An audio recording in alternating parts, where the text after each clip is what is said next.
नमस्कार, मैं हूं केशव पंडित और आप देख रहे हैं देश का तेजी से बढ़ता है टीवी न्यूज चैनल। तो इस वक्त आप देख रहे हैं लाइव डिबेट। कर्नाटक में लड़ाई राम और बजरंग बली तक आई। कांग्रेस के घोषणा पत्र में जो कुछ भी हुआ, और वो भी मंगलवार के दिन, उस पर प्रधानमंत्री ने भी तीखी टिप्पणी की। लेकिन हमारे साथ में चर्चा के लिए अब्दुल मलिक जी मौजूद हैं, जो वरिष्ठ भाजपा नेता है। बहुत बहुत स्वागत है अब्दुल मलिक साहब आपका। जी बहुत बहुत धन्यवाद केशव जी। कांग्रेस के घोषणा पत्र पर घमासान है। कांग्रेस ने बजरंगबली को ताले में बंद करने का निर्णय लिया है, ये प्रधानमंत्री नरेंद्र मोदी ने कहा है। और वहीं अमित शाह जी ने कहा है कि पहले राम मंदिर पर ताला, अब बजरंगबली से परहेज। और इस पर लगातार जो लड़ाई चल रही है, वो भी पूरा देश जो है देख रहा है कि कर्नाटक की चुनाव जो है वो अस्तित्व की लड़ाई तो नहीं, कहीं ना कहीं धीरे धीरे जो है बनती जा रही है।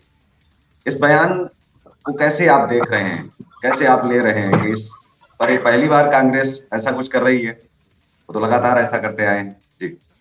जी देखिए, कांग्रेस पार्टी हिंदू समाज का अपमान करने का कार्य करती है और हिंदू धर्म का भी अपमान करने का कार्य करती है, देवी देवताओं का अपमान करने का कार्य करती है। और जिस प्रकार से कांग्रेस पार्टी के द्वारा ये सब कृत्य किए जा रहे हैं, ये बिल्कुल अनुचित है। इस प्रकार का कार्य बिल्कुल भी नहीं किया जाना चाहिए।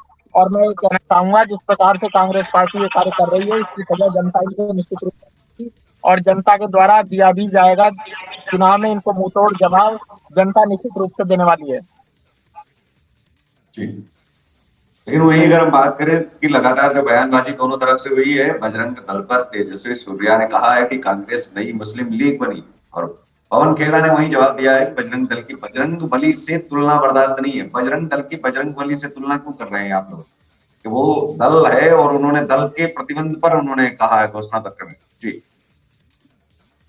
देखिए, पहले भी आपने देखा होगा, कांग्रेस पार्टी की ओर से इस वकील जो हैं कपिल सिब्बल जी, और वो कांग्रेस के नेता हुआ करते थे। वो राम मंदिर को रुकवाने के लिए, उसके फैसले को रुकवाने के लिए सुप्रीम कोर्ट गए थे।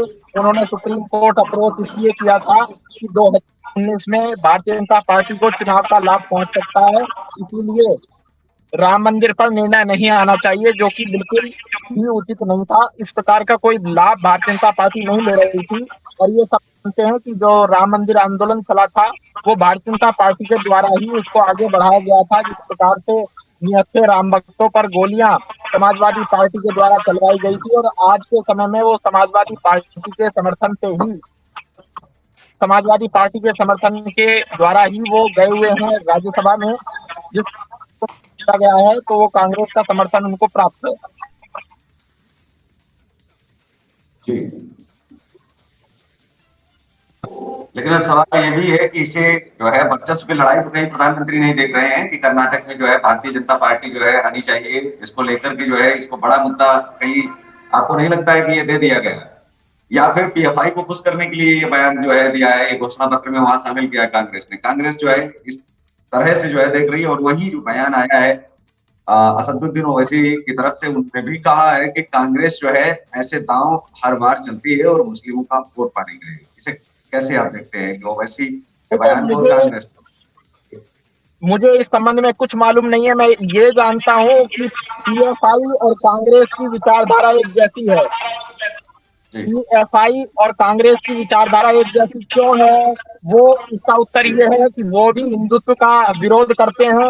वो एक प्रकार से दंगा भड़काने का कार्य करते हैं, लेकिन कांग्रेस पार्टी भी एक प्रकार से जो कार्य करती है, वो हिंदू धर्म के विरोध में ही कार्य करती है। हिंदुओं के विरोध में बोलने का कार्य करती है, जो कि बिल्कुल अनुचित है। और कांग्रेस पार्टी के जी द्वारा सारे के सारे कार्य हिंदू विरोध में ही क्यों किए जाते हैं?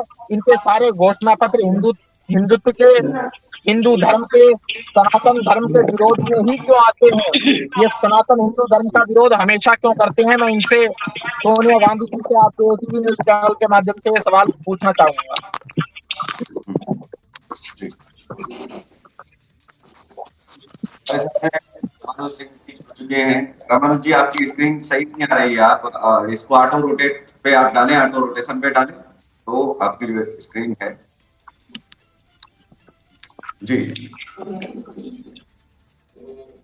रामानुज जी, जो कर्नाटक में जो कुछ हो रहा है, इसको लेकर के कैसे आप जो है देख रहे हैं कि कर्नाटक में लगातार जो है बजरंगबली जी का अपमान जो है किया जा रहा है? वो भी कहाँ कहीं ना कहीं अगर बजरंग शब्द जो है वो भारतीय जनता पार्टी की तरफ से कहा जा रहा है कि वो अपने आप में ही जो है भगवान का नाम है, और ऐसे में उस दल पर प्रतिबंध लगाने की बात करना जो है अपने मैनिफेस्टो में लाना कांग्रेस को जो है कहीं ना कहीं इनके लिए गलत ही साबित होगा। जी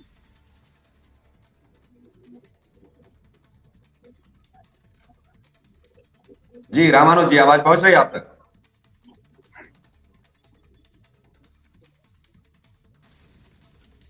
रामानुज जी, आप तक आवाज पहुंच रही है?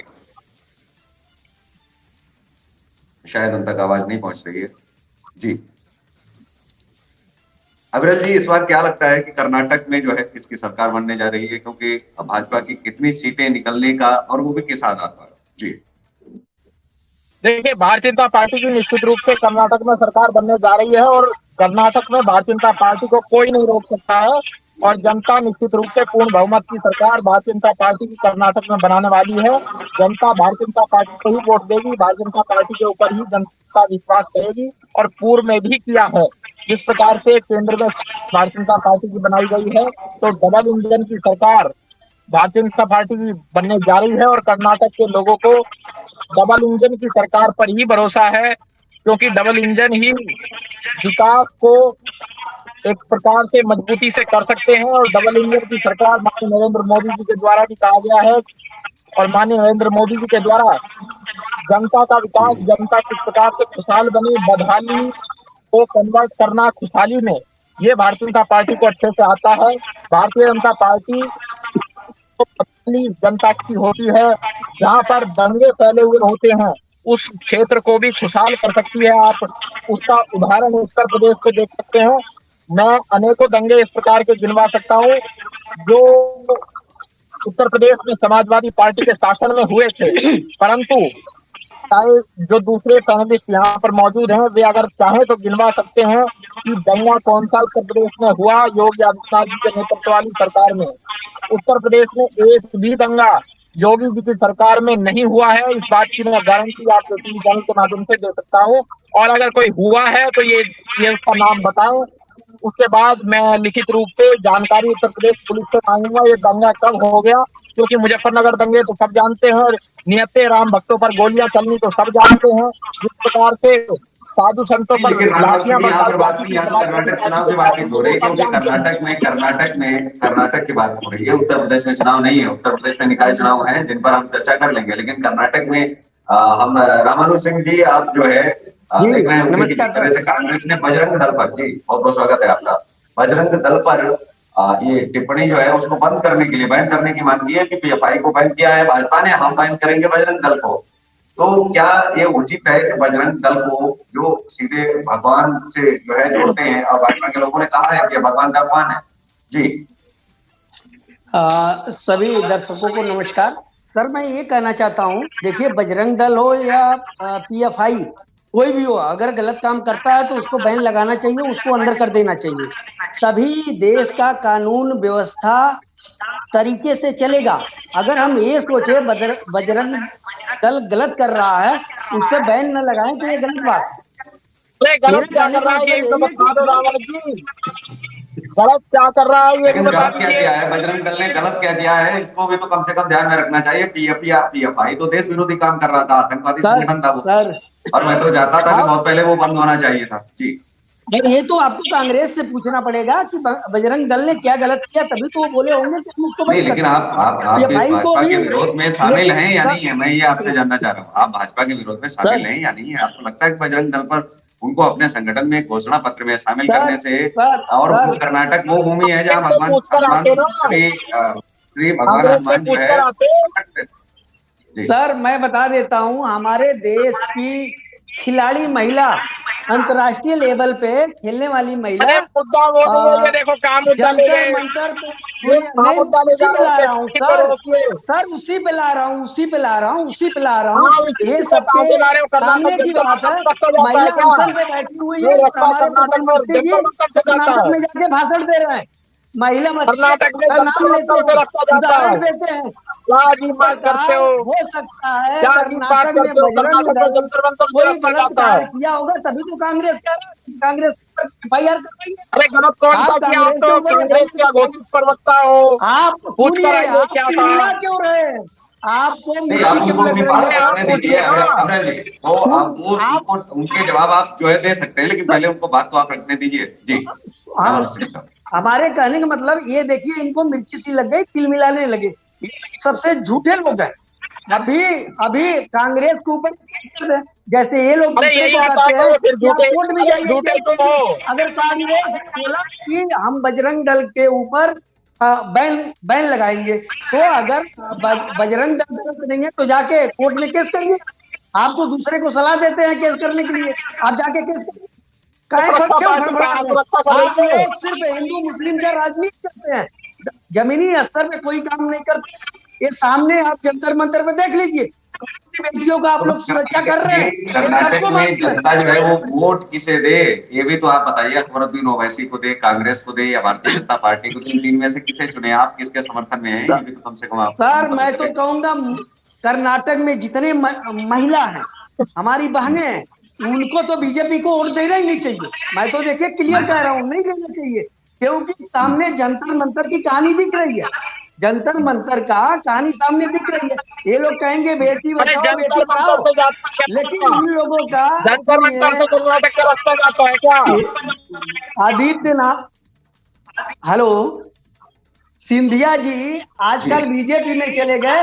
उनका ही नारा था बेटी पढ़ाओ लेकिन भाजपा से बचाओ, अब वो भाजपा में चले गए।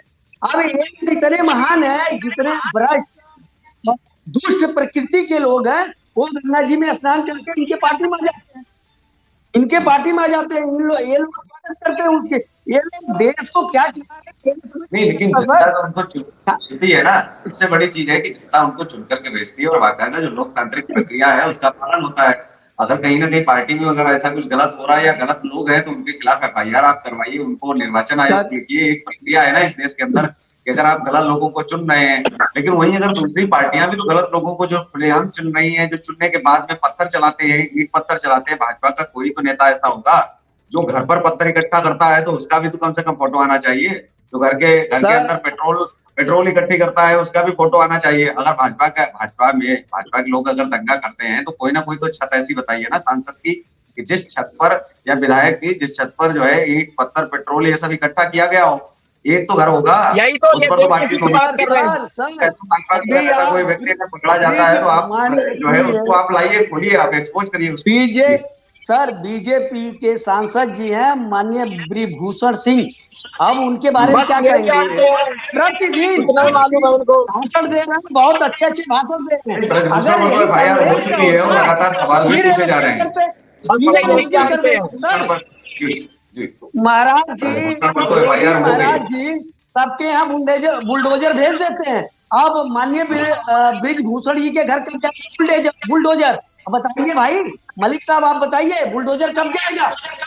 दूसरे के यहाँ तो बुलडोजर 2 मिनट में पहुंच जाता है।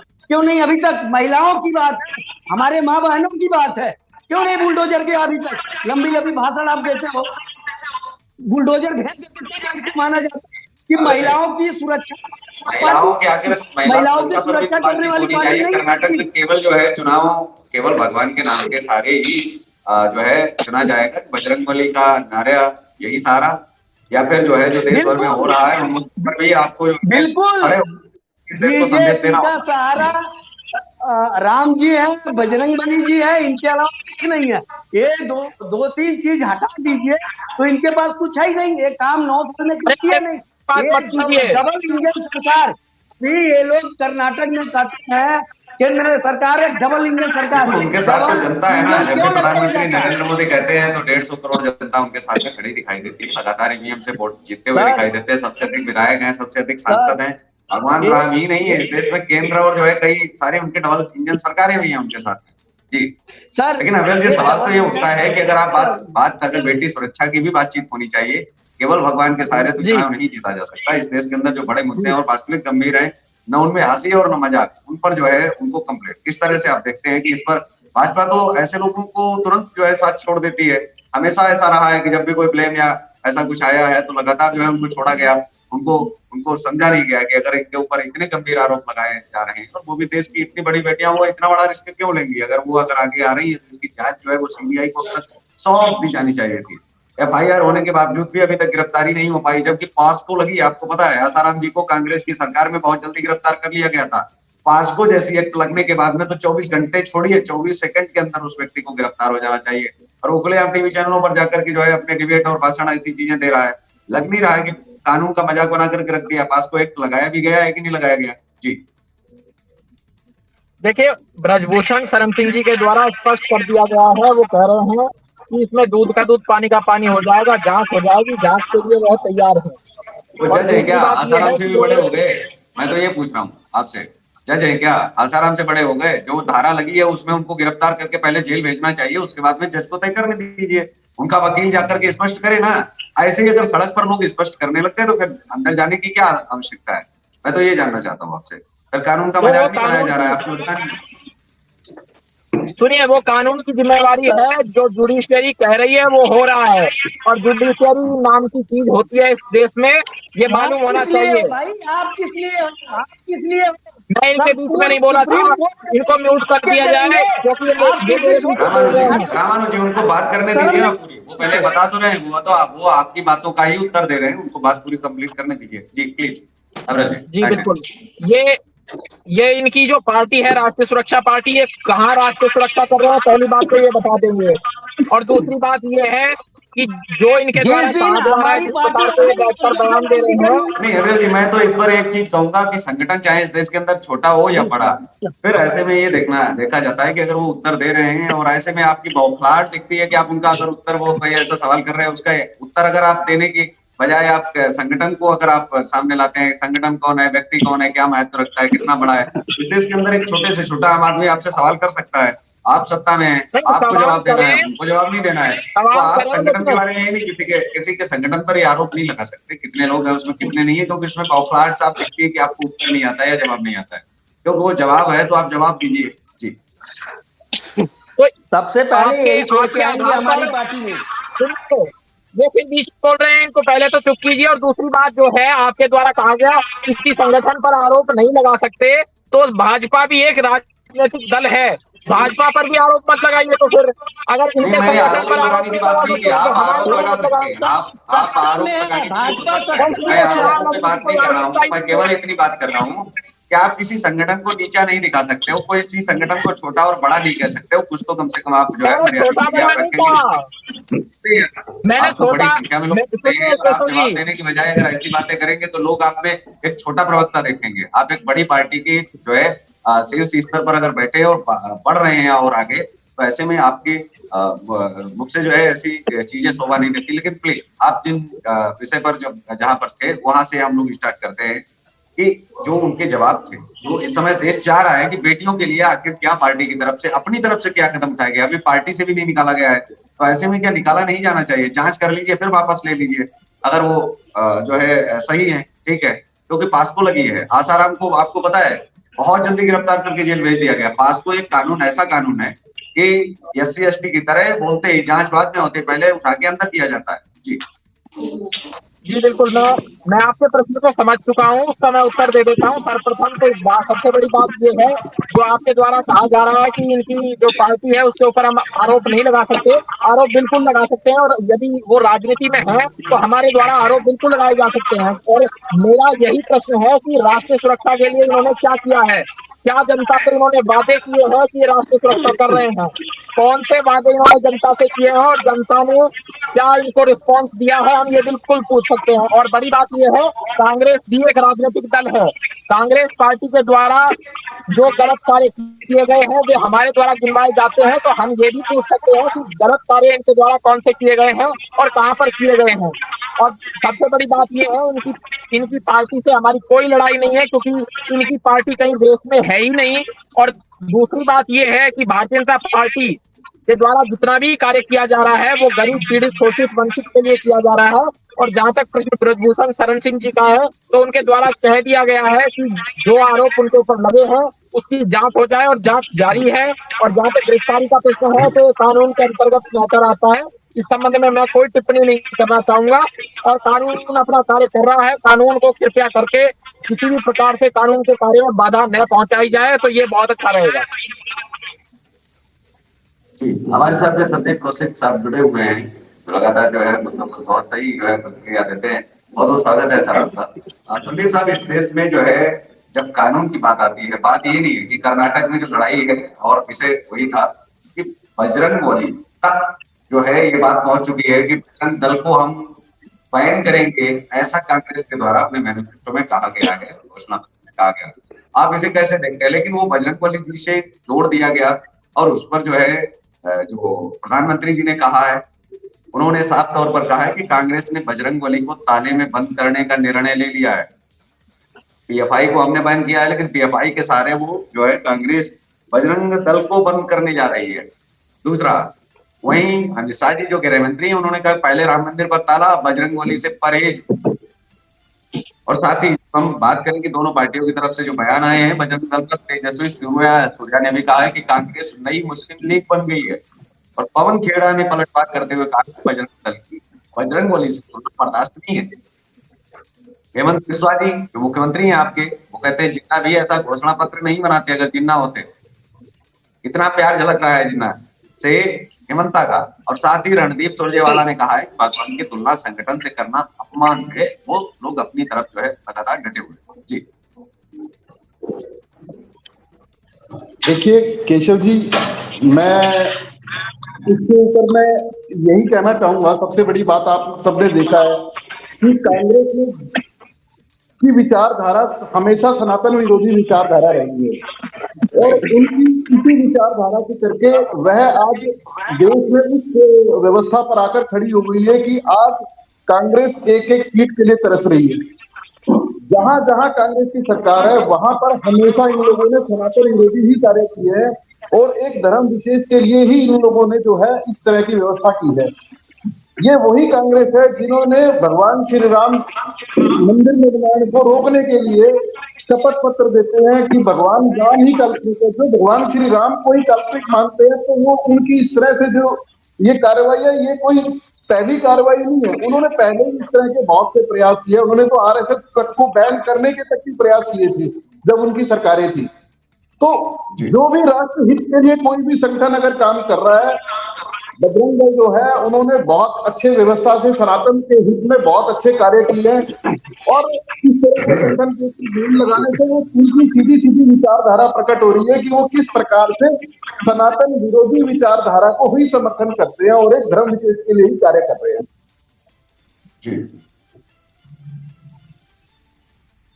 लेकिन जो बजरंग दल पर बैन लगाने की जो बात कही गई है, वो तो इनको जिस तरीके से घोषणा पत्र में ले आए, कभी भाजपा तो इस तरह से लाई नहीं कि इस संगठन को हम बैन करेंगे, आने के बाद में ये करेंगे। इस तरह से किसी संगठन पर जो है आरोप लगाना, फिर इस देश में जो है अदालत भी तो कोई चीज है। अदालत से ऊपर तो जो है ना तो कांग्रेस हो सकती है और ना ही भाजपा हो सकती है। तो ऐसे में क्या आपको लगता नहीं कि चुनाव आयोग को जो है ऐसी पार्टी को बाहर कर देना चाहिए? जी, संदीप कौशिक जी, आवाज पहुंच रही है आप तक? संदीप जी तक आवाज नहीं पहुंच रही। अविरल जी, देश के अंदर अगर कोई संगठन गलत कर रहा है तो उसके लिए एक रास्ता तय होता है, आप उसके खिलाफ एफआईआर कीजिए और आप जो है बताइए आप देश को कि इस कारण जो है संगठन पर ये जो है आरोप है और उनको लेकर के आप जो है कोर्ट में जा सकते थे और कोर्ट को आप बता सकते थे कि ये गलत किया है, सही किया है। लेकिन क्या इस तरह से खुलेआम घोषणा कर देना कि इस संगठन को आने के बाद में हम बैन कर देंगे? अब ये घोषणा अगर कोई कह दे, अगर यही भाजपा में हो जाता कि आने के बाद में हम कांग्रेस को बैन कर देंगे या ये पार्टी गलत कर रही है, इसके ऊपर इतनी जो है धाराएं हैं या ये लोग जो गलत करते हैं, तो फिर तो कुछ भी हो सकता है। संगठन ही है, कांग्रेस हो या भाजपा, बजरंग दल हो या आरएसएस या पीएफआई हो, ये सब संगठन ही तो है। जी जी बिल्कुल। देखिए, सबसे बड़ी बात यह है, कांग्रेस पार्टी की यही विचारधारा रही है और कांग्रेस पार्टी हिंदू विरोधी पार्टी है। और जिस प्रकार से हिंदुत्व का कांग्रेस पार्टी के द्वारा विरोध किया जाता है निरंतर रूप से, तो वो सामने आ रहा है कि किस प्रकार से कांग्रेस बौखलाई हुई है। और कांग्रेस की जो बौखलाहट है वो स्पष्ट यही इशारा कर रही है कि कांग्रेस पार्टी कर्नाटक के विधानसभा चुनाव में बुरी तरीके से हार रही है। इसीलिए कांग्रेस पार्टी बौखलाई हुई है और कांग्रेस पार्टी के बौखलाने की यही वजह है। राहुल गांधी भी बौखलाए हुए हैं, प्रियंका गांधी भी बौखलाई हुई हैं और सोनिया गांधी जी भी बौखलाई हुई हैं। जिस प्रकार से सोनिया गांधी जी रायबरेली में चुनाव लड़ने जाएंगी तो वहां से भी वो हार का मुंह देख कर आएंगी, क्योंकि अमेठी से राहुल गांधी आ रहे हैं और राहुल गांधी के स्तर का नेता जब हार सकता है, इतना बड़ा नेता हार सकता है, और कांग्रेस पार्टी अनेकों राज्यों में हार सकती है, तो ये बताइए आप कैसे उम्मीद कर रहे हैं, किस आधार पर ये उम्मीद कर रहे हैं कि कांग्रेस पार्टी कर्नाटक विधानसभा चुनाव जीत जाएगी? कोई उम्मीद ही नहीं है, दूर तक उम्मीद की किरण ही नजर नहीं आती। कांग्रेस पार्टी निश्चित रूप से हारेगी और 50% से ज्यादा कांग्रेस पार्टी के कैंडिडेट की जमानत जब्त हो जाएगी। और जो मैं आपके चैनल पर बयान दे रहा हूं, इसको आप एक प्रकार से जिस दिन नतीजे आएंगे उस समय दिखा सकते हैं, क्योंकि कांग्रेस पार्टी हारने वाली है, और न केवल हारने वाली है बल्कि बुरी तरीके से हारने वाली है, और भारतीय जनता पार्टी को पूर्ण बहुमत की सरकार बनाने का अवसर जनता के द्वारा प्रदान किया जाएगा, और जनता भारतीय जनता पार्टी के पक्ष में वोट करेगी, और जनता अपना चुनाव मान करके ये चुनाव भारतीय जनता पार्टी के पक्ष में लड़ रही है। जनता के द्वारा ही प्रचार भारतीय जनता पार्टी का किया जा रहा है, और जिस प्रकार से ये फूल जरूर वादे कांग्रेस कर रही है, तो इनको इसका नतीजा जरूर देखने को मिलेगा। जिस प्रकार से ये गलत आरोप कांग्रेस पार्टी के द्वारा लगाए जा रहे हैं बजरंग दल के ऊपर, और बजरंग दल के द्वारा ऐसा कोई गलत कार्य नहीं किया गया जो कि गैर कानूनी अथवा असंवैधानिक हो। अगर कहीं किया गया है तो आप मुझे दिखाइए। कोई आज तक ऐसा कार्य नहीं किया गया बजरंग दल के द्वारा जो गैर कानूनी हो। बजरंग दल धार्मिक कार्य करता है, आध्यात्मिक कार्यों को आगे बढ़ाने का अद्भुत कार्य करता है। एक संगठन जिसके द्वारा कोई गलत काम नहीं अगर किया गया है, केवल उस संगठन के पीछे समाज से पड़ जाना कि वो संगठन भारतीय जनता पार्टी का सपोर्ट करता है, क्या फिर वो सनातन को मानने वाला संगठन है? वो संगठन अपनी संस्कृति और जो है इस देश में तमाम चीजों पर जो है वो अपना उनका सख्त एजेंडा है कि इस देश के अंदर जो है गलत चीजें नहीं होने देंगे, पश्चिम को हावी नहीं होने देंगे। तो क्या इस वजह से ऐसे बदला लिया जाएगा इस संगठन को खुलेआम जो है ये घोषणा करके कि हम इसको बैन कर देंगे? जी नहीं, देखिए केशव जी, मैं सबसे पहले आपके सामने एक प्रश्न रखता हूं। अगर कोई संगठन भगवान के नाम पे बना है तो ये मत मानिए कि वो सही है, और उसमें भगवान को, हमारे बजरंगबली को मत देखिए, आप बातें मत करिए। सुनिए, मेरी बात सुन लीजिए, उसके बाद आप बोलिएगा। हमारे देश के प्रधानमंत्री ऐसे कलाकार हैं कि उन्होंने भाषण क्या दिया, बजरंग बली का नाम ले लिए, बजरंग दल का नाम नहीं लिए। अब राम रहीम नाम है राम, तो इसका मतलब वो भगवान हो गए, वो भगवान के रास्तों पे चल रहे तो जेल क्यों गए? बीजेपी के ही राज में वो जेल गए थे, राम रहीम नाम है तो उसका मतलब पाक साफ है? ये बताइए, पाक साफ है? तो बजरंग बली ये माननीय प्रधानमंत्री जी ऐसे ही कुछ बोले थे, बजरंग बली को भी इनको याद भी नहीं है, जबरदस्ती बोल रहे हैं। याद नहीं है तो मत बोलिए, कोई जबरदस्ती बोल रही है या कांग्रेस को कुछ मिल रहा है। इसका मतलब ये नहीं हुआ कि आप भगवान का नाम रख लिए हैं तो आप एकदम भगवान हो गए। आप लोग सबसे बड़ा झूठ, आप शिक्षा का काम क्यों नहीं करते? सबसे बड़ा झूठ और सबसे छोटा झूठ क्या होता है? आप लोग कोई काम नहीं किए 9 साल में, इसलिए भारतीय जनता पार्टी ने तो शुरुआत ही नहीं की है। संदीप कौशिक जी से इसका पहले उनसे जो है बातचीत कर लेते हैं, उनकी क्या राय है। संदीप साहब, शुरुआत तो कांग्रेस ने की है ना, भाजपा ने तो कहाँ बोला है? भाजपा ने तो बाद में जो है ये चीजें की है। सबसे पहले तो वो अपने घोषणा पत्र में लाए हैं और उन्होंने वादा किया है कर्नाटक में अगर हम आएंगे तो बजरंग दल पर बैन लगाएंगे। वहां आप किसी पार्टी को ले लीजिए, बजरंग दल का क्या लेना देना है? भाजपा को अगर कोई समर्थन करता है तो इस वजह से आप अगर ले रहे हैं तो बहुत सारे दल, बहुत सारी पार्टियां जो है वो कांग्रेस को समर्थन दे रही हैं, बहुत सारे दल, बहुत सारी पार्टियां असदुद्दीन ओवैसी का समर्थन कर रही हैं, बहुत सारे दल, बहुत सारे संगठन भाजपा को जो है समर्थन दे रहे हैं। ऐसे में कोई एक दल को टारगेट बना करके, एक दल को एक निशाना बना करके, और अगर ये कहा जाए कहाँ तक अनुचित है, इस देश के अंदर लोकतांत्रिक व्यवस्था कहीं ना कहीं ऐसे खतरा नहीं पहुंचता है क्या? जी देखिए केशव जी, कांग्रेस का जो आज ये संगठन है वह मुद्दा विहीन संगठन है। उनके पास राष्ट्रहित के लिए कोई मुद्दा नहीं है, उनके पास कोई ऐसी व्यवस्था नहीं है, कोई ऐसी नीति नहीं है, कोई ऐसी नीयत नहीं है उन लोगों को एक प्रोपेगेंडा चाहिए। आज उन लोगों ने चुनाव में एक छोटी ओछी राजनीति करने के लिए बजरंग दल जैसे संगठन को उन लोगों ने टारगेट किया कि हम इनको बैन लगाएंगे। अरे भाई, मैं कांग्रेस के प्रतिनिधियों से पूछना चाहूंगा कि बजरंग दल का आप एक भी ऐसा कार्य बताइए जो देश हित के खिलाफ हो। एक भी ऐसा कार्य वो बताइए कि जो उन्होंने राष्ट्र विरोधी किसी भी गतिविधि में इन्वॉल्व हुए। उन्होंने राष्ट्र हित के मुद्दों को उठाया और ऐसे संगठन को, तो संगठन ये सामाजिक संगठन है, कोई राजनीतिक संगठन थोड़ी आप उसको बैन कर रहे हो। ये तो सामाजिक संगठन, उन्होंने राष्ट्र हित के मुद्दों के लिए काम किया, राष्ट्र के लिए काम किया। आप ऐसे संगठन को बैन कर रहे हो, तो अपनी नीति और नियत आप सीधा स्पष्ट कर रहे हो कि जो राष्ट्र विरोधी कार्य होंगे हम उसका समर्थन करेंगे। ये तो कांग्रेस की विचारधारा सीधी सीधी स्पष्ट हो रही है। इसीलिए, सिर्फ इसीलिए आज देश की जनता ने ये ठान लिया है कि वह ऐसे देश विरोधी पार्टियों को नकारा है। आपने पिछले चुनाव में भी देखा, और मैं पूरे विश्वास के साथ, पूरी निश्चय के साथ आपको आज फिर बता रहा हूं कि अभी जो आगामी चुनाव होंगे उसमें भारतीय जनता पार्टी फिर प्रचंड बहुमत के साथ सरकार बनाएगी और इस तरह की जो देश विरोधी जो नीतियां हैं उसके खिलाफ जो है जनता अपने वोट की चोट के साथ जवाब देगी। जी, अग्रज जी, पीएफआई को जब बैन किया गया था उस समय जो है एजेंसियों ने कहा था कि ये देश विरोधी काम कर रहे हैं, इसके कारण जो है भारतीय जनता पार्टी ने कदम उठाया।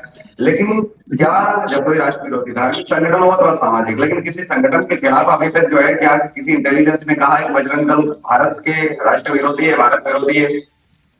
किस वजह से आखिर ये टारगेट बना रहे हैं? केवल एक वर्ग विशेष को खुश करने के लिए, या बाहर से तो मिल रही है कि कत्ल करिए आप अपने जो है इसमें आप लाइए? जी देखिए, ये ईसाई मिशनरी जो है उनको बढ़ाने के लिए ये सोनिया गांधी जी के द्वारा सब किया जा रहा है। और आपने पूर्व में भी सुना होगा जिस प्रकार से अनेकों बार डॉक्टर सुब्रमण्यम स्वामी जी ने एक्सपोज किया है कांग्रेस पार्टी को, सोनिया गांधी जी को और ये गांधी परिवार को, ये ईसाइयत फैलाने के लिए हिंदू धर्म के ऊपर बार बार हमले करते हैं। और किस प्रकार से ये मिशनरियों की जो साजिश है, ये पहले भी बहुत कुछ देख चुके हैं आप, जिस प्रकार से अनेकों साधु संतों को फंसाया गया है। और अनेकों साधु संतों के साथ ही साथ साध्वी प्रज्ञा सिंह ठाकुर जी को भी, जो माननीय सांसद हैं भोपाल से, और न केवल सांसद बल्कि इनके बड़े कद्दावर नेता दिग्विजय सिंह को हरा करके वो सांसद बनी है, लाखों लोगों के वोट पे सांसद बनी है, उनको भी हटाने का कार्य इन्होंने किया था। ये हिंदू धर्म के खिलाफ साजिश रखने वाले लोग हैं। ये साजिशकर्ताओं की पार्टी कांग्रेस पार्टी है और इन साजिशकर्ताओं को मुंहतोड़ जवाब जनता इस बार देने वाली है। जनता ने योजना बना रखी है इनको मुंहतोड़ जवाब देने की, और जब तक इनको मुंहतोड़ जवाब प्राप्त नहीं होगा तब तक ये मानेंगे नहीं। पहले भी 2019 में इनको मुंहतोड़ जवाब जनता के द्वारा भारतीय जनता पार्टी को पूर्ण बहुमत की सरकार बनवा करके इनको मुंहतोड़ जवाब दिया गया था। और उसके बाद आपने देखा होगा जब कोरोना आया तो किस प्रकार से जनता कर्फ्यू जब लगाया गया था, तब माननीय नरेंद्र मोदी जी ने जो कहा था ताली थाली बजाने के लिए, उस समय किस प्रकार से जनता ने उनकी बात को सुना, उसका पालन किया। अक्सर से पालन करने का जो जनता ने कार्य किया, बीड़ा उठाया जनता ने, तो उसका यही अर्थ है कि किस प्रकार से नरेंद्र मोदी जी की लोकप्रियता लगातार बढ़ रही है, उनको जनता के बीच स्वीकारा जा रहा है। तो इसी के आधार पर देखा जाता है कि चुनाव कौन जीतेगा। और भारतीय जनता पार्टी को पहले भी पूर्ण रूप से समर्थन मिलता रहा है, 2014 में भी, 2019 में भी, और उत्तर प्रदेश के विधानसभा चुनाव में भी, अनेकों राज्यों के विधानसभा चुनाव में भी। तो इस प्रकार से भारतीय जनता पार्टी लगातार बढ़ रही है। पहले साउथ इंडिया में जिस प्रकार से केरल को आप ले लीजिए, केरल और तमिलनाडु में बहुत ज्यादा भारतीय जनता पार्टी नहीं थी, लेकिन आज हर गांव तक भारतीय जनता पार्टी केरल तमिलनाडु में पहुंच चुकी है। केरल के हर शहर हर गांव में भारतीय जनता पार्टी के कार्यकर्ता, राष्ट्रीय स्वयं सेवक संघ के कार्यकर्ता, बजरंग दल से जुड़े हुए लोग, ये सब आपको मिल जाएंगे। और इसीलिए कांग्रेस बौखलाई हुई है, यही कांग्रेस की बौखलाहट का मुख्य कारण है। जबकि अब कुछ फर्क नहीं इससे पड़ने वाला है, जनता भारतीय जनता पार्टी को वोट देगी और ईवीएम काम करता है, ईवीएम काम करेगा और भारतीय जनता पार्टी को जिताएगा। ईवीएम में भारतीय जनता पार्टी को जनता के द्वारा वोट जब दिया जाएगा उसके आधार पर भाजपा जीतेगी, और जब जीतेगी तो इनको मुंहतोड़ जवाब स्वयं मिल जाएगा पवन खेड़ा जैसे लोगों को और कांग्रेस पार्टी के अन्य प्रवक्ताओं को। रामानुज जी, लगातार जब भी कांग्रेस या फिर अन्य पार्टियां मुद्दे तो ऐसे ऐसे बनाती है जिससे कि जनता का भड़कना स्वाभाविक है, जो उनके खुद के अपने वोटर है उनका भी भड़कना स्वाभाविक है, लेकिन हारने के बाद में ईवीएम के सिर पर ठीकरा फोड़ देना। लेकिन हिमाचल में जब जीतते हैं तब तो कुछ नहीं बोलते हैं, वहीं पर अन्य राज्यों में भी जीतते हैं वहां भी नहीं बोलते हैं, चाहे वो पंजाब हो या फिर बहुत सारे राज्य जहाँ लगातार जो है निकल रहे हैं जीत रहे हैं, वहां तो ईवीएम जो है ईवीएम वहां निर्दोष हो जाती है, गंगा नहा लेती है, क्या हो जाता है, और जहां हार जाते हैं वहां ईवीएम जो है दोषी हो जाती है। ईवीएम का दोष क्या है? ईवीएम से तय होगा, आपके उस हरकतों से भी तो तय होना चाहिए ना कि आपकी हरकतें बताती हैं आप वोट लेना ही नहीं चाहते, आवश्यकता ही नहीं आपको। जी सर, दूसरे का छोड़िए, अभी देखिए अविरल मलिक जी सीधा सीधा बोले हैं ईवीएम है, ईवीएम काम करेगी। इसका मतलब क्या होता है? इसका मतलब ईवीएम ही काम करता है। वोट देगी तो ईवीएम से, अरे अनपढ़ हो क्या? अनपढ़ हो? अरे ईवीएम में तो वोट डालेंगे और कहाँ वोट डालेंगे? ईवीएम में वोट तो डालेंगे, कहाँ वोट डालेंगे? ताले आपके प्रधानमंत्री चुनाव आयोग बनना तो बजरंग बली अनपढ़ता का परिचय दे रहे हो आप। क्या आप पूर्ण रूप से अशिक्षित होने का प्रमाण दे रहे हो तो फिर इस प्रकार की बात करना बिल्कुल अनुचित है। अरे कोई नहीं सुनेगा, कोई नहीं सुनेगा, ये बेसिक बात करने से कोई फायदा नहीं है। हमें ईवीएम के द्वारा ही वोट पड़ती है, ईवीएम के अंदर ही वोट डलती है, वो ही एक प्रकार से कार्य करता है इलेक्ट्रॉनिक वोटिंग मशीन, वोटिंग की सारी प्रोसेस ईवीएम के माध्यम से रन होती है। तो फिर क्या बात है इसको बोलने की? पहले हम रामाराज जी को सुन लेते हैं कि वो क्या कहना चाहते हैं। जी, ये तो कुछ भी नहीं कहना चाह रहे, इनके पास मुद्दा ही नहीं है, ये फिर उसी मुद्दे को उठाएंगे। जनसंख्या के प्रधानमंत्री जी इतना बड़ा झूठ बोलते हैं, कहते हैं बजरंग बली को ताले में बंद करेंगे। उन्होंने ये नहीं बोला, उन्होंने ये बजरंग दल जो है उसमें हम देंगे। इतने बड़े देश के प्रधानमंत्री ऐसा झूठ बोलते हैं, कितनी शर्म की बात है, सोचना चाहिए। लेकिन आप कांग्रेस ने ये बोला बजरंग बली को ताले में बंद करेंगे। संगठन बना है जी। नहीं रामानुज जी, ये मेरा भी सवाल आपसे है, आप कैसे तय करेंगे किसी के नाम से जो संगठन बनता है वो उनकी विचारधारा हो जाती है, वो उनकी प्रेरणा पर ही पूरा चलता है। उस संगठन को बैन करना ही उस व्यक्ति को बैन करने जैसा है। जैसे कल को अगर अटल बिहारी वाजपेयी जी के नाम से कोई संगठन बना है, राजीव गांधी के नाम से कोई संगठन बना है, गांधी के नाम से कोई संगठन बना है, उसको बैन करने की मांग करना या बैन करने का जो है घोषणा पत्र जारी करना, घोषणा करना, वो गांधी को एक तरीके से कटघरे में ला करके खड़ा करता है, क्योंकि वो उस व्यक्ति की विचारधारा पर पूरा संगठन चलता है, चाहे वो भगवान हो या फिर वो महापुरुष हो। तो ऐसे में आप कैसे तय कर सकते हैं? आप संगठन को नहीं बैन कर रहे हैं, आप बजरंग बली जो बजरंग बली का जो स्वरूप है, जो चित्र है, और कांग्रेस लोगों सारा कुछ उनके नाम से ही है, बजरंग बली के नाम से ही बजरंग दल बनाया गया। तो बजरंग बली से ही कहीं ना कहीं प्रेरित है ना, उनकी विचारधारा पर चल रहा है, उनको भगवान मानता है, पूछता है। तो ऐसे में एक संगठन को बैन करना बजरंग बली को ही बंद करने जैसा हो गया। जी सर नहीं, ये इसको नहीं मैं मानूंगा। अगर किसी भगवान के नाम पे हम कोई संगठन बनाए हैं और हमारे संगठन में लाखों लोग हैं, तो हम ये नहीं कहेंगे कि बिहार में जो हमारे संगठन में भगवान के नाम पे काम कर रहा है वो सही काम कर रहा है। ऐसा कौन सा संगठन है जो भाजपा ने बैन किया भगवान के नाम पर हो? किसी के भी भगवान जरूरी नहीं है लाखों में सारे लोग सही काम कर रहे हैं, कुछ लोग गलत भी हो सकते हैं। ये मैं आपकी बात मानता हूँ कि उनको ये नहीं कहना चाहिए, ये मेरी सोच है। लेकिन मेरी सोच ये भी है, माननीय प्रधानमंत्री जी को ये नहीं कहना चाहिए कि बजरंग बली को करना चाहते हैं। ये कितना झूठ आप बताइए। मैं जो कांग्रेस गलती कर रही है वही गलती माननीय प्रधानमंत्री की है। और उसके कह रहे हैं कि जो है भगवान कैसे कैद में आ गए और कैसे वो तुम्हारे ताले में बंद हो गए। जी लेकिन लोगों को गुमराह करने की बात, लोगों को गुमराह किया जाता है, लेकिन उसके साथ साथ अभी कौन गुमराह कर रहा है? अभी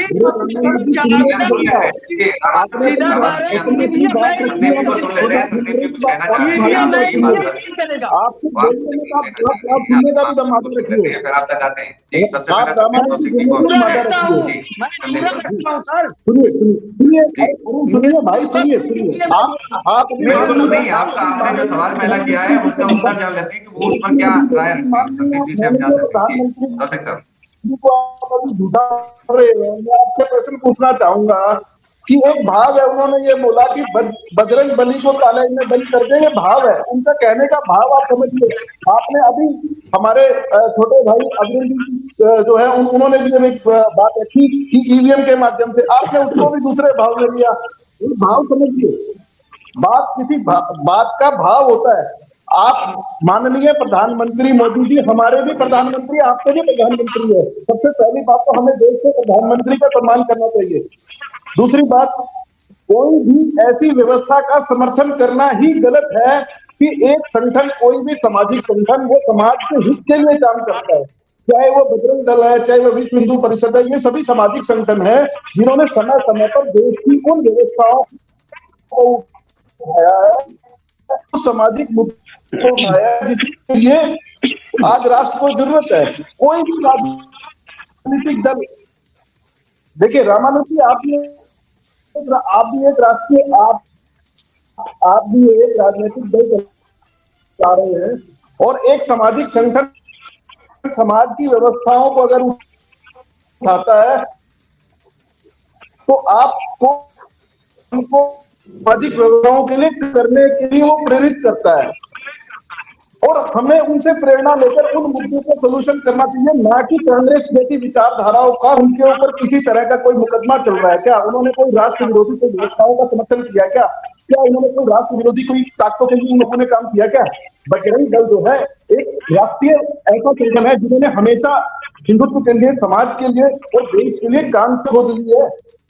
उन्होंने तो हिंदुओं को बता दिया, उन्होंने राष्ट्र के उन व्यवस्थाओं को, उन आम जन को बता दिया कि हम देश के लिए काम करने वाले सामाजिक संगठन को बैन कर देंगे। तो उनको कौन वोट देगा भाई, और क्यों देगा वोट?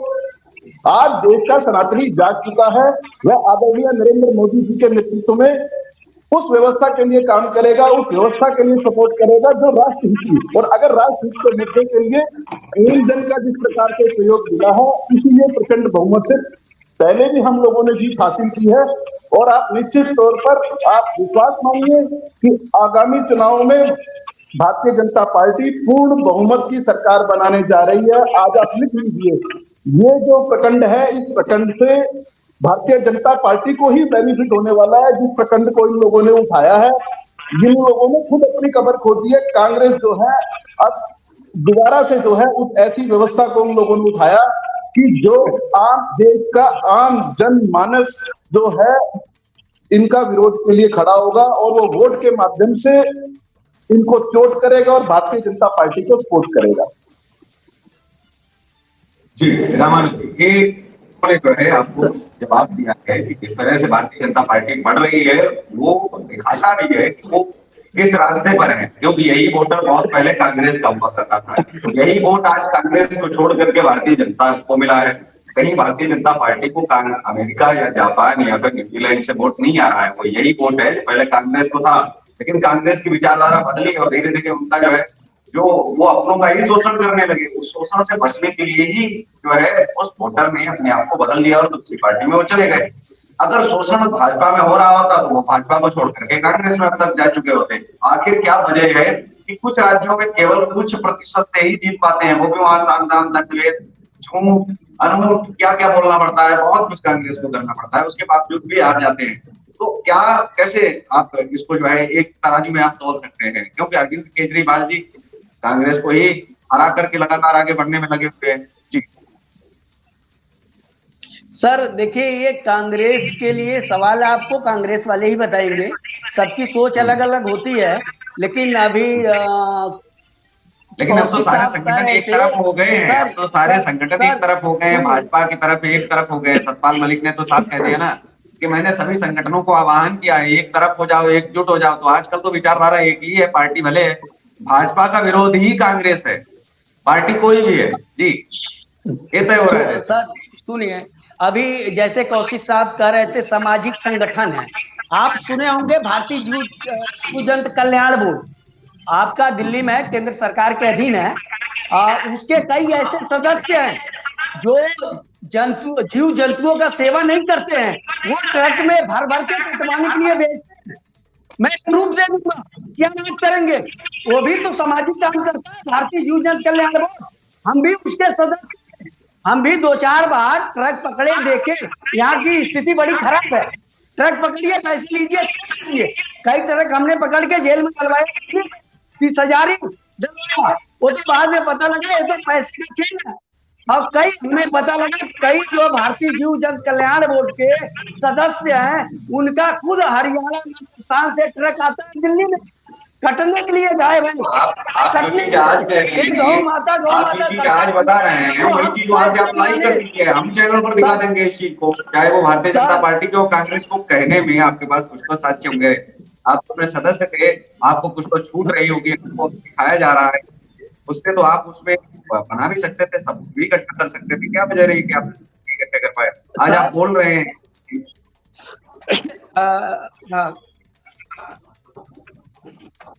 केशव साहब, अभी मैं आरटीआई डेली डल रहा है, कई लोग डाल रहे हैं, अभी 15-20 दिन बाद आपको सारा रिकॉर्ड मैं दूंगा।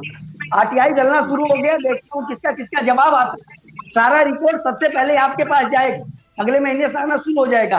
गौ आयोग लेकिन आरटीआई में क्या वीडियो भेजेंगे? वो जो गलत कर रहे थे, आपको मौका था तो आपने कुछ बनाया नहीं वहां पर। मैं ये जानना चाहता हूँ, आरटीआई में तो केवल वही जवाब दिया जाता है जो संस्थान देता है, लेकिन जो दिया जाता है, लेकिन आपके सामने तो मौका था, आपके सामने जा रहे थे करने के लिए, और आपने कोई बीजेपी का सपोर्ट मैं भी करता था, बीजेपी में मैं भी था, सपोर्ट मैं भी करता था। 4 साल से 5 साल से बीजेपी छोड़ा हूँ, अपनी पार्टी बनाई, मैं भी बीजेपी भगत था। हमारी भाजपा ने निकाल दिया होगा, हमने छोड़ दिया, भाजपा क्या निकालेगा? बात तो है किसी गिनती में भाजपा में जिनके पास कोई समाधान नहीं था। और दूसरी बात, अगर ये भाजपा से अलग हुए तो इसका अर्थ है कि इन्होंने कुछ ना कुछ बेईमानी की होगी, तभी भाजपा ने इनको अपनी प्राथमिक सदस्यता से बर्खास्त किया होगा। ये मैं गांधी के साथ कह सकता हूँ, अपने पक्ष में बोलते रहे। क्या आपने एक बात देखी होगी, कोई चोर होगा, डकैत होगा, आतंकवादी होगा, वो भी अपने पक्ष में कुछ ना कुछ बोलेगा, तो ऐसे ही बेईमान भी अपने पक्ष में कुछ ना कुछ बोलेगा। अब सुकेश चंद्रशेखर भी अपने पक्ष में कुछ ना कुछ बोलेगा, तो सब पक्ष में तो सब बोलते ही है, चाहे चोर हो डकैत तो सब अपने पक्ष में बोलते हैं कुछ ना कुछ। सुनिए मेरी बात, जितने सुन तो रहे जब से आप कोई साधु संत तो आप नहीं है जो आप प्रवचन सुनेंगे। जब सच्चाई पता लगा उसके बाद साइड हो गया। आप क्या बात कर रहे हैं? आप भी एक दिन हमारे तरफ आएंगे। अरे आपकी पार्टी मुझे मालूम है क्या पार्टी है, आपकी पार्टी के आपके साथ खड़े हुए नजर नहीं आते हैं। रामानुज जी, आप एक बात का और बताइए, आप कह रहे हैं कि आपने पार्टी छोड़ी, सो कोई भी आपका रीजन रहा हो, आपने छोड़ी या पार्टी ने निकाला, जो भी रीजन रहा हो, देश की जनता कितने प्रतिशत वोट जो है भारतीय जनता पार्टी के पक्ष में दे रही है? राष्ट्रीय लेवल के ऊपर पार्टी कितने तेजी से बढ़ रही है? आपके प्रदेशों में अलग अलग स्टेटों में किस तरीके से बढ़ रही है? अभी आपके सामने 4 राज्यों में चुनाव है, इन राज्यों में भी हम लोग पूर्ण बहुमत से आएंगे। तो आप ये बताइए कि आम जन तो भारतीय जनता पार्टी को सपोर्ट कर रहा है, तो आपके क्या कारण है, क्यों आप लोगों ने छोड़ा? वो तो आपका निजी वक्तव्य हो सकता है ना, हो सकता है आप किसी पार्टी किसी जगह से आप कोई टिकट मांग रहे हो, कोई व्यवस्था मांग रहे हो। पार्टी का इतनी बड़ी व्यवस्था है, इतना बड़ा एक पोर्टफोलियो है, वह पार्टी अपने सभी जो उम्मीदवार है उनको छटनी करने के बाद टिकट देती है, या किसी भी राजनीतिक लाभ से आपने छोड़ी होगी पार्टी, ये आपका निजी वक्तव्य रहा है। आप उसमें पार्टी को जो प्रकाश कर रहे हैं, संकट बढ़ रहा है, देश की जनता देख रही है कितना तेजी से संकट बढ़ रहा है, हर व्यक्ति का अपना राजनीतिक। इस समय आपका संगठन बढ़ नहीं रहा, कम हो रहा। श्रीमान जी, इस समय कम हो रहा, मानिए ना, देश आपका बढ़ नहीं रहा, कम हो रहा है, कम हो रहा है, तो इसको फिर बैन करने की क्या आवश्यकता? आप, मुझे लगता है कि कांग्रेस को एक काम कर लेना चाहिए, संदीप जी, मैं ये चाहता हूँ कि देश के अंदर अगर यही लड़ाई चलती रही तो कांग्रेस एक काम करे, कांग्रेस कहे कि मैं कर्नाटक में आई तो मैं भाजपा पार्टी ही बैन कर दूंगी। एक आदमी आवाज आई नहीं सर, अभिलाष जी बोल देते हैं तो आवाज आती नहीं है दोबारा। मैं कह रहा हूँ कि अगर कांग्रेस को इतनी ही तकलीफ है दलों से, संगठनों से, तो सीधे ये बोल दे कि मैं कर्नाटक में अगर जीत गई तो भाजपा को ही बैन कर देंगे, यही ले आएंगे कि हम भाजपा पार्टी यहाँ से बैन कर देंगे जी। तो फिर इस तरीके से तो भाजपा कांग्रेस का सोपड़ा 2014 में ही साफ कर चुकी होती, अगर यही वजह होती, बिना सबूत के, बिना चीजों के और बिना किसी आरोप के, अगर केवल संगठन और संस्थान अगर बंद होने लग गए और फिर वो घोषणाओं में अगर आने लगे, लगता नहीं आपको कितना खतरनाक है? आप सड़क पर हिंदू मुस्लिम खुद करना चाह रहे हैं, लेकिन आप पार्टी के ऊपर आप आरोप लगा रहे हैं। आपको आवश्यकता क्या थी बजरंग दल को छेड़ने की? बजरंग दल गलत करता है, उसके लिए अदालतें हैं, न्यायपालिका है, एक बाकायदा जो है आप बिल में आप ले आइए, चीजों को आप बताइए, आप देश को बताइए, आप सुप्रीम कोर्ट को बताइए, वो कार्रवाई करने के लिए जो है तैयार होंगे। अविरल जी, क्या ये भी तो एक लोकतांत्रिक तरीका है ना कि आप किसी संगठन को आप खुलेआम उसको बदनाम करने का प्रयास करें, आप उसको साबित यही करने में लगे हुए हैं कि एक आतंकवादी संगठन है। पीएफआई और बजरंग दल में अंतर समझना होगा, वो इस्लाम के लिए काम कर रहा है जी।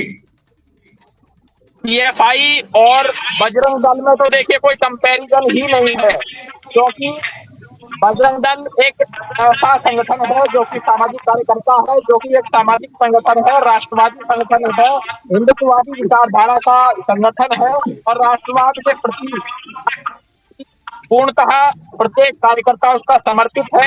ऐसे संगठन की पीएफआई से तुलना कोई उचित है ही नहीं, सबसे पहले तो मैं यही कहना चाहूंगा। और नंबर 2 ये है कि जहां तक पीएफआई की बात है तो वो तो एक बैंड संगठन है और उसकी तुलना किसी ऐसे संगठन से नहीं की जानी चाहिए जो कि बैंड नहीं है और राष्ट्रवादी संगठन है।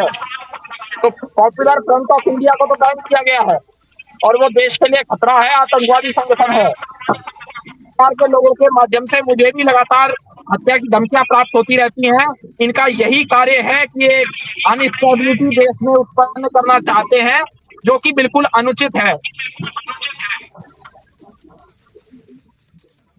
संदीप साहब, इस देश के अंदर जो है, जब कांग्रेस कोई काम करती है, अभी आसाराम जी को जमानत मिली है और बेल मिली है जो हाई कोर्ट के द्वारा, राजस्थान के द्वारा, राजस्थान हाई कोर्ट ने उनको जो है जमानत दे दी है।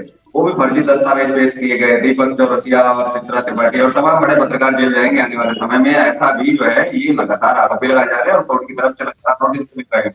तो ऐसे में क्या ये लगता नहीं है कि ऐसे कानून बनाए, इन कानूनों से जो है सिर्फ केवल बदला दिया गया, बदले की भावना से ऐसे कानून बना दिए गए कि उनकी छवि खराब करके रखी किसी पार्टी ने? लेकिन आज अपनी छवि और अपने अस्तित्व का अगर सवाल है तो ये किसी भी हद तक जाने को तैयार है, ऐसा लग रहा है जी। देखिए केशव जी, अभी मैं कल ना एक बयान पढ़ रहा था कांग्रेस के नेता का, उत्तर प्रदेश के, उनका बयान था कि अतीक अहमद को शहीद घोषित किया जाए। क्या अतीक अहमद जिसने इतने दुष्कर्म किए, उसके ऊपर इतने मुकदमे, इतने करोड़ों की संपत्ति की अव्यवस्थाओं की केस चल रहे हैं, जो जेल में बंद था, उस व्यक्ति को आप शहीद घोषित करके आप किस विचारधारा का समर्थन कर रहे हैं? और अगर वो इस तरह के कार्य कर रहे हैं कभी पत्रकारों के ऊपर या कभी किसी के ऊपर, तो ये कोई नई बात नहीं है। कांग्रेस की विचारधारा ही हमेशा वो रही है कि जो भी राष्ट्रहित का मुद्दा है या जो भी सही चीज है उसको गलत साबित कैसे करें। एक देशद्रोही को, एक मतलब गुंडे को, एक माफिया को आप शहीद का दर्जा दें, क्या वह सही है? क्या ये राष्ट्रहित में है कि हम एक माफिया को हम शहीद करने की जब बात आती है कि शहीद का दर्जा दे दिया जाए, अफजल गुरु को हम तड़ना है, तेरे कातिल जिंदा है, इस तरीके के नारे लगाए गए हैं, क्या इस देश के अंदर जब ऐसे बयान और ऐसी भाषणबाजी होती है, इससे क्या देश को खतरा नहीं है? क्या इससे सुरक्षा नहीं मिलनी चाहिए? बिल्कुल आप सही कह रहे हैं, खतरा तो पूरा है। और जो ऐसे लोगों का साथ देता है, जो कहता है शहीद का दर्जा दीजिए, ऐसे लोगों को भी अंदर कर देना चाहिए। कानून को इतना सख्त करिए कि गलत चीज के लिए जो आवाज उठाए उसको भी अंदर करिए। नहीं तो आप वही चीज तो कह रहे हैं कि आप घर गिरा रहे हैं दूसरों के, लेकिन आप उनके कब घर गिराएंगे? तो घर उन्हीं के गिराए जा रहे हैं ना, जो ऐसे अतीक अहमद जैसे लोगों के साथ खड़े हैं। तो फिर उसमें तकलीफ क्या है? फिर ये वाला सवाल ही क्यों पैदा किया जाता है? जी बिल्कुल बिल्कुल आप सही कह रहे हैं, लेकिन ये जो देश की खिलाड़ी महिला है, जंतर मंतर पर बैठी हैं, इनका कौन सुनेगा? ये बताइए। सरकार में बीजेपी है, ये लोग हैं, तो इनका सुनवाई करेगा। हमारे कहने का मतलब ये था और निश्चित तौर पर हर गिराया जा सकता है, उसके ऊपर ही तो बुलडोजर चल सकता है। अरे भैया किसी ईमानदार सांसद के ऊपर के, उसके घर के ऊपर ही बुलडोजर आप चलवा दोगे? क्यों नहीं? कहाँ से कानून पढ़ के आई हो? उसको नहीं कहाँ से कानून की डिग्री ली है आपने?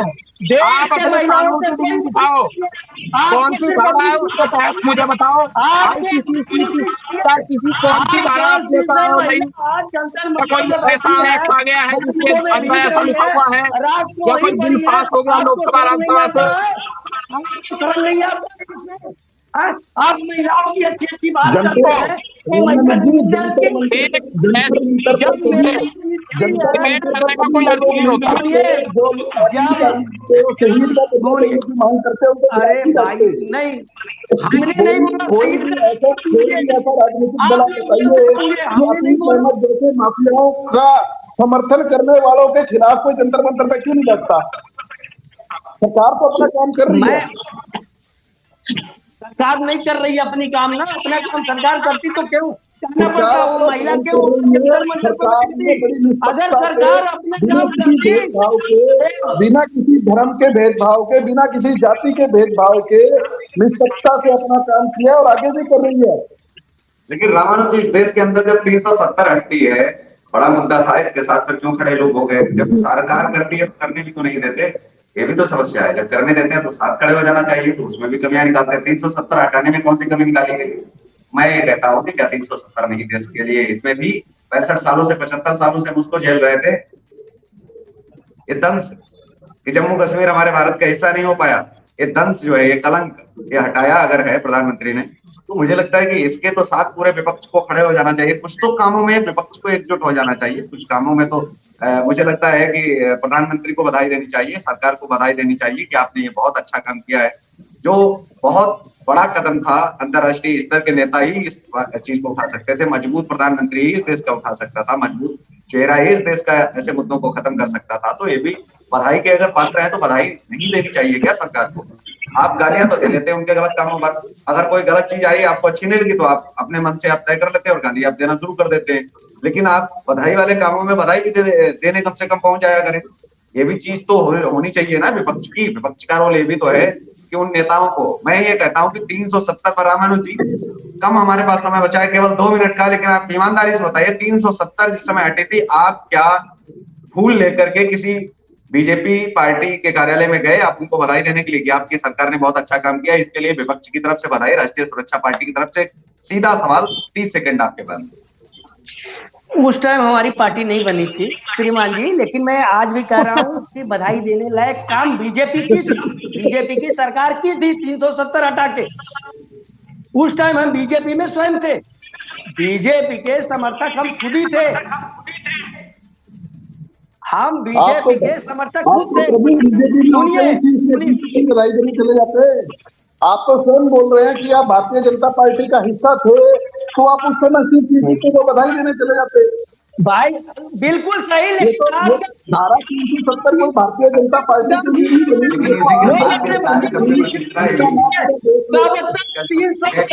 लेके घूमते रहेंगे कंधे पे में, इसका जवाब दीजिए कितने बार 370 पे आप लेके कंधे पे? बिल्कुल, लेकिन जवाब देने और लेने का समय खत्म भी हो गया है। हम अगले डिबेट में शाम को जुड़ेंगे और आप जो है देख रहे थे लाइव डिबेट, कर्नाटक में लड़ाई राम और बजरंगबली तक आई, जो निसंदेह जो है इसको कहा जा सकता है कि इस तरह से जो है भगवान राम का या फिर बजरंगबली जी का अपमान करना उचित नहीं है। ऐसे में अन्य धर्मों पर भी अगर कोई कटाक्ष करे तो फिर बहुत लंबी लड़ाई जाती है। तो इसके लिए आस्था पर कोई प्रश्न नहीं होना चाहिए और ये जो है गंदी राजनीति का हिस्सा नहीं होना चाहिए। इसी के साथ इस कार्यक्रम में बस इतना ही, हमें दीजिए इजाजत, नमस्कार। और आप देखते रहिए देश का तेजी से बढ़ता है टीवी न्यूज चैनल। जय हिंद, वंदे मातरम। बहुत बहुत धन्यवाद।